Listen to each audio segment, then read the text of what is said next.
Hello everyone, welcome to CAG अड्डा 24। आज है 9 सितंबर 2024 और आज के दिन से रिलेटेड जितने भी इम्पोर्टेंट करंट अफेयर्स बनेंगे वो सब हम इस वीडियो में डिस्कस करेंगे।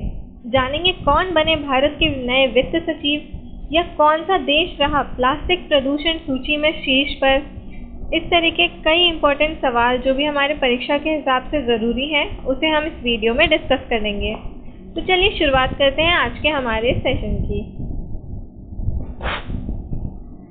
तो हाल ही में अल्जीरिया के अब्देल मजीद टेब्बोने ने 95% वोट के साथ दूसरा राष्ट्रपति पद जीत लिया है।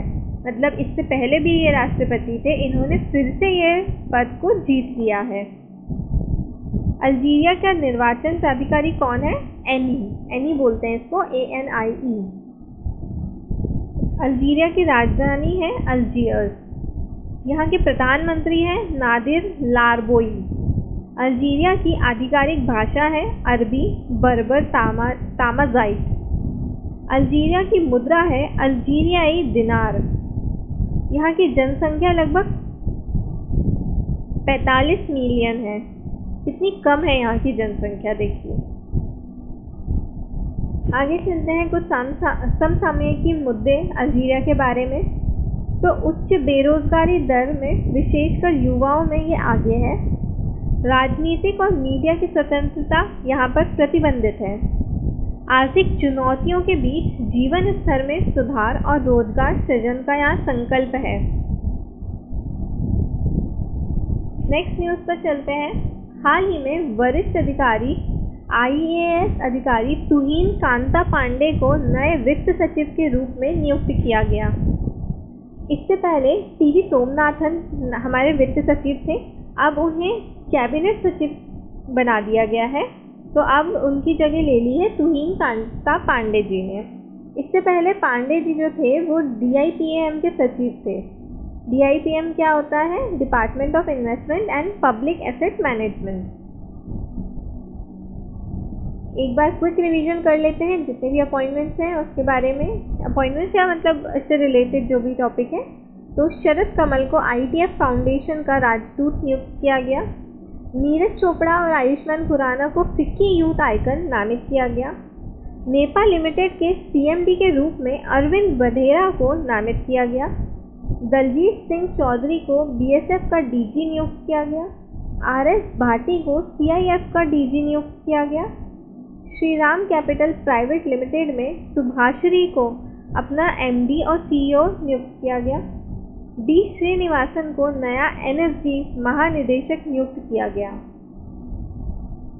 नेक्स्ट न्यूज़ पर चलते हैं। युवा ओलंपिक 2030 का जो भारत में होता है उसके लिए युवा ओलंपिक 2030 के लिए भारत अपनी दावेदारी पेश करेगा।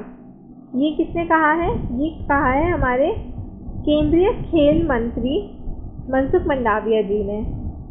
ये 2030 का जो युवा ओलंपिक है ये अंतर्राष्ट्रीय योजना का 5वां संस्करण होगा। अच्छा, ये होता क्या है? तो इसमें ये युवा ओलंपिक में जैसे कि नाम से पता चल रहा है युवाओं के लिए है। मतलब 15 से 18 वर्ष के जो युवा एथलीट्स हैं उनके लिए ये एक बहु खेल आयोजन है। ठीक है, तो ये 2 भागों में किया जाता है। मतलब साल में ये 2 हिस्सों में होता है। एक ही साल में 2 बार नहीं होता, लेकिन ये कैसे होता है? एक बार होता है ग्रीष्मकालीन, एक बार होता है शीतकालीन। मतलब समर गेम्स और विंटर गेम्स होते हैं इसमें।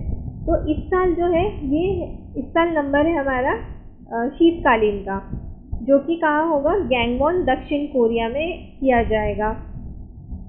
और इससे पहले ये हुआ था 2020 में, और इसके बाद होगा 2026 में ग्रीष्मकालीन होगा डकार सेनेगल में। आगे चलते हैं नेक्स्ट न्यूज़ पर। हाल ही में सर्वश्रेष्ठ प्रदर्शन करने वाले 9 NCAP शहरों को स्वच्छ वायु सर्वेक्षण पुरस्कार 2024 से सम्मानित किया गया। ये पुरस्कार देने वाले केंद्रीय पर्यावरण मंत्री भूपेंद्र यादव और राजस्थान के मुख्यमंत्री भजनलाल शर्मा थे। International day of clean air for blue skies के अवसर पर ये अवार्ड दिया जाता है, जिसे स्वच्छ वायु दिवस के रूप में भी मनाया जाता है। तो ये कुछ लिस्ट है जो अब तक के अवार्ड दिए गए हैं, किन किन को दिए गए हैं, ये उनकी लिस्ट है। इसे आप एक बार पढ़ लीजिएगा स्टॉप करके, ये आपका एक रिवीजन हो जाएगा अच्छा खासा। ठीक है, मैं आगे चलती हूँ हमारी नेक्स्ट न्यूज़ पर। तो हाल ही में 9 सितंबर को शिक्षा को हमले से बचाने के लिए अंतर्राष्ट्रीय दिवस का 5वां संस्करण मनाया गया। क्या होता है ना कि जितने भी देशों में वॉर चल रहे होते हैं या ऐसी वॉर जैसी स्थिति बन जाती है, तो ऐसी सिचुएशन में ना देश की हालत बहुत ख़राब हो जाती है, आर्थिक रूप से भी देश की हालत ख़राब होने लगती है। तो ऐसे में बच्चों की जो एजुकेशन है, शिक्षा है, वो बहुत ज़्यादा प्रभावित होती है। इसलिए ऐसे देशों में, ऐसे जो संघर्षग्रस्त देश होते हैं, उनमें रहने वाले बच्चों की दुर्दशा के बारे में जागरूकता बढ़ाने के लिए ये दिन को मनाया जाता है। तो शिक्षा को हमले से बचाने के लिए अंतर्राष्ट्रीय दिवस के रूप में मनाया जाता है। और इसकी शुरुआत कब से हुई थी? तो इसकी शुरुआत हुई थी 2020 से। 9 सितंबर को हर साल ये उसके बाद से मनाया जाता है। आगे चलते हैं। इंटरनेशनल लिटरेसी डे मतलब अंतर्राष्ट्रीय साक्षरता दिवस भी मनाया गया। ये 8 सितंबर को मनाया जाता है। ये गलत लिखा है, 8 सितंबर नहीं है, ये 7 सितंबर को मनाया जाता है। इसे यूनेस्को द्वारा स्थापित किया गया। ये मनाया जाता है निरक्षरता की चुनौतियों की ओर अपना ध्यान आकर्षित करने के लिए और सभी के लिए सुलभ शिक्षा की वकालत करने के लिए। तो इस बार की इसकी थीम थी promoting multilingual education, literacy for mutual understanding and peace. Theme important होती है, याद रखिएगा। अब एक बार रिवीजन कर लेते हैं अब तक के जितने भी इम्पोर्टेंट डेज रहे हैं सितंबर के। तो 1 सितंबर को मनाया गया इंडिया पोस्ट पेमेंट बैंक का 7वां स्थापना दिवस। 2 सितंबर को मनाया गया विश्व नारियल दिवस। 3 सितंबर को गगनचुंबी इमारत दिवस। 5 सितंबर को मनाया गया अंतर्राष्ट्रीय दान दिवस। 6 सितंबर को मनाया गया राष्ट्रीय पुस्तक वाचन दिवस। 7 सितंबर को मनाया गया अंतर्राष्ट्रीय गिद्ध जागरूकता दिवस। और 2 और दिवस मनाए गए 7 सितंबर को अंतर्राष्ट्रीय साक्षरता दिवस, जो अभी हमने देखा, अंतर्राष्ट्रीय पुलिस सहयोग दिवस। इस तरीके से जब हम रिलेट करके पढ़ते हैं, एक टॉपिक से रिलेट करके रिवीजन करते जाते हैं, तो हमें ज़्यादा अच्छे से याद रहता है। इसलिए मैं कोशिश करती हूँ कि हर टॉपिक से रिलेटेड जो भी पहले का न्यूज़ है उसको मैं कवर करूँ और एक ऐसा रिवीजन के लिए स्लाइड्स प्रिपेयर करूँ।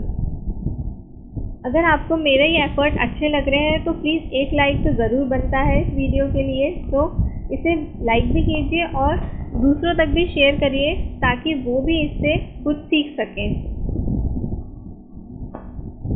नेक्स्ट न्यूज़ पर चलते हैं।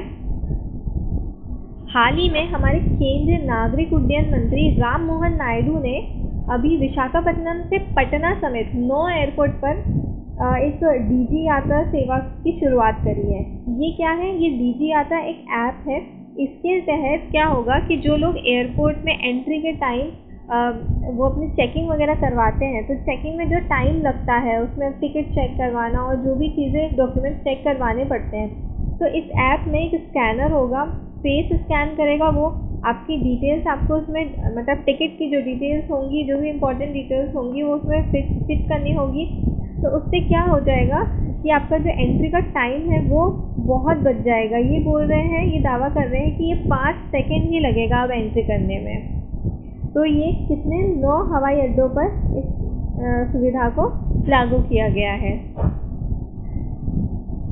आगे चलते हैं नेक्स्ट न्यूज़ पर। हाल ही में असम सरकार ने आधार कार्ड के लिए एनआरसी रसीद संख्या को अनिवार्य कर दिया है। ये नियम बनाने का उद्देश्य है कि अवैध जो विदेशी हैं उनकी आमद पर अंकुश लगाना। ये नियम उन 9.55 लाख लोगों पर लागू नहीं होता है जिनके बायोमेट्रिक्स एनआरसी प्रक्रिया के दौरान लॉक कर दिए गए हैं। असम के मुख्यमंत्री कौन है? हेमंत बिस्वा शर्मा। एक बार क्विक रिवीजन असम के बारे में। तो असम में पहली बार आधिकारिक तौर पर मिथुन का पंजीयन किया गया। असम के मोइदम को यूनेस्को की विश्व धरोहर सूची में शामिल किया गया। टाटा इंडस्ट्रीज द्वारा सेमीकंडक्टर इकाई का निर्माण कार्य असम में शुरू हुआ। असम में लव जिहाद के दोषी को उम्र कैद की सजा दी जाएगी। असम में न्याय प्रदान करने के लिए पहली गवाह संरक्षण योजना शुरू की गई। असम में बाढ़ से राहत शिविर बच्चों के लिए स्कूल एंड बॉक्स किट दी जाएगी। नेक्स्ट न्यूज़ पर चलते हैं। ये देखिए, इससे हमने अपने वीडियो की शुरुआत करी थी। ये हमारी हेडलाइन न्यूज़ पर हम पहुंच गए हैं। वो कौन बना है प्लास्टिक प्रदूषण रैंकिंग में शीर्ष पर? तो ये था हमारा प्यारा भारत। भाई, इतना प्रदूषण करते हैं हम कि हम प्लास्टिक प्रदूषण रैंकिंग की लिस्ट में शीर्ष पर आ गए हैं। यहाँ पर सालाना 9.3 मिलियन टन प्लास्टिक निकलता है। देखिए कितना ज़्यादा प्लास्टिक निकलता है, जो वैश्विक प्लास्टिक उत्सर्जन का लगभग 5वां हिस्सा है। भारत के बाद नाइजीरिया इसमें दूसरे नंबर पर रहा और तीसरे पर इंडोनेशिया था। अब एक बार कुछ इम्पोर्टेंट रिवीजन कर लेते हैं। कुछ रिवीजन। मॉर्ने मॉर्कल को पारस महाम्बरे की जगह भारतीय पुरुष क्रिकेट टीम का नया गेंदबाजी कोच नियुक्त किया गया। भारत ने दूसरी बार कावा यानी सेंट्रल एशियन वॉलीबॉल एसोसिएशन महिला वॉलीबॉल नेशंस लीग जीत ली। भारत रूसी तेल के आयात के रूप में चीन से सबसे आगे निकल गया। 2024 में बिम्स्टेक बिजनेस शिखर सम्मेलन की मेजबानी भारत करेगा। तीसरे voice of the Global South शिखर सम्मेलन की मेजबानी भारत करेगा। WHO ने वैश्विक पारंपरिक चिकित्सा केंद्र हेतु भारत के साथ समझौता किया। नेक्स्ट न्यूज़ पर चलते हैं। हाल ही में यूक्रेन को नए विदेश मंत्री के रूप में एंड्री साइब्रिहा मिले।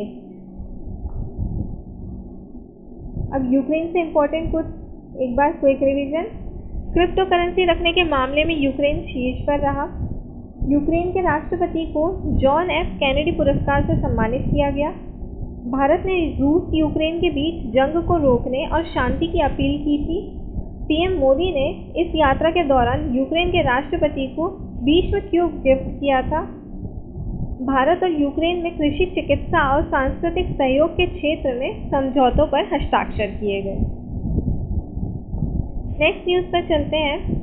हाल ही में बैंक ऑफ इंडिया ने एक नई एफडी स्कीम लॉन्च करी है जिसका नाम है सार धन वृद्धि योजना। नेक्स्ट न्यूज़ पर चलते हैं। हाल ही में नवदीप सिंह ने पेरिस पैरालंपिक 2024 में भाला फेंक में स्वर्ण पदक जीत लिया है। इन्होंने F41 श्रेणी में ये पदक जीता है। नेक्स्ट न्यूज़ है। हाल ही में एक AI संधि हुई है जो दुनिया की पहली AI संधि है। इस संधि को 3 देशों ने मिलकर साइन किया है। कौन कौन से थे? ब्रिटेन, यूरोपीय यूनियन और अमेरिका। ये इम्पॉर्टेंट है, याद रखिएगा, क्योंकि ये पहली बार हुआ है। अभी AI का ज़माना है, तो AI के ज़माने में जो भी इम्पॉर्टेंट न्यूज़ आती है, मतलब जो भी लेटेस्ट न्यूज़ आती है, वो आपके एग्जाम पॉइंट ऑफ व्यू से इम्पॉर्टेंट होती है। तो आप लोग ध्यान रखिएगा कि ये दुनिया की पहली AI संधि थी जिसमें ये 3 देश शामिल थे, ब्रिटेन, यूरोपीय यूनियन और अमेरिका। नेक्स्ट न्यूज़ पर चलते हैं। एक बार अमेरिका से रिलेटेड जितने भी इम्पोर्टेंट करंट अफेयर है उसे एक बार रिवाइज कर लेते हैं। अमेरिका में दुनिया का सबसे बड़ा नौसैनिक अभ्यास होता है रिमपैक्ट, ये शुरू हुआ है। भारत में LNG का दूसरा सबसे बड़ा आपूर्तिकर्ता अमेरिका बना और 2023 में ये कतर था। भारत का शीर्ष रक्षा निर्यात साझेदार बना अमेरिका। भारत और अमेरिका के बीच सांस्कृतिक संपत्ति को लौटाने और संरक्षण के लिए द्विपक्षीय समझौता हुआ। भारत ने अमेरिका को 31 प्रेडेटर ड्रोन बेचने की मंजूरी दी। प्रवासियों को नागरिकता देने के लिए अमेरिका के राष्ट्रपति ने पेरोल इन प्लेस की घोषणा की है। तो आज के लिए इतना ही।